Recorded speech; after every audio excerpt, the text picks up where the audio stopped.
بسم اللہ الرحمن الرحیم۔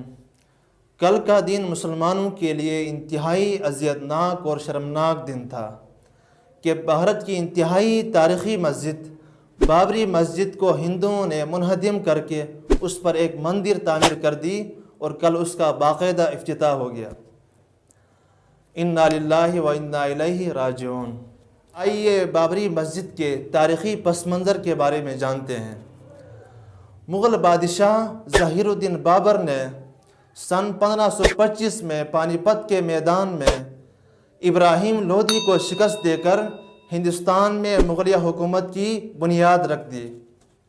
مغلیہ حکومت کے قیام کے 2 برس بعد ظہیر الدین بابر کے ایک سپہ سالار میر باقی نے بھارتی ریاست اتر پردیش کے ایک شہر ایودھیا میں ایک عظیم شان مسجد تعمیر کر دی اور اس مسجد کا نام بابر کی طرف منسوب کر کے بابری مسجد رکھ دیا گیا۔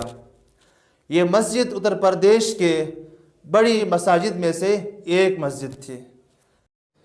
سن 1949 تک یعنی 450 سال تک اس مسجد میں باقاعدہ نماز ادا ہوتی رہی۔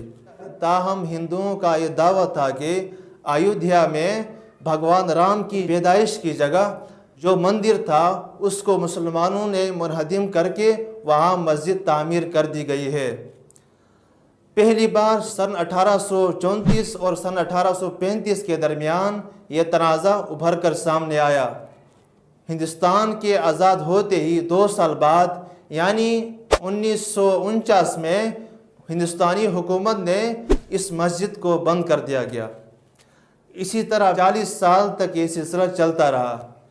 1992 میں ہندو انتہا پسندوں نے اس مسجد کو شہید کر دیا گیا، جس کے بعد بھارت میں تاریخ کے بدترین مسلم ہندو فسادات ہوئے، جس کے نتیجے میں 3000 لوگ ہلاک ہوئے، اور اس کے بعد 20 سال تک بابری مسجد کا کیس ہندوستان کے مختلف عدالتوں میں چلتا رہا۔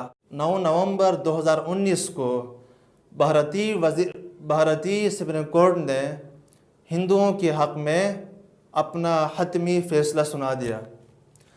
20 اگست 2020 کو بابری مسجد پر مندر تعمیر کرنے کے لیے ہندوستانی وزیر اعظم نے باقاعدہ سنگ بنیاد رکھ دیا، جو کل 22 جنوری 2024 کو مکمل ہوا۔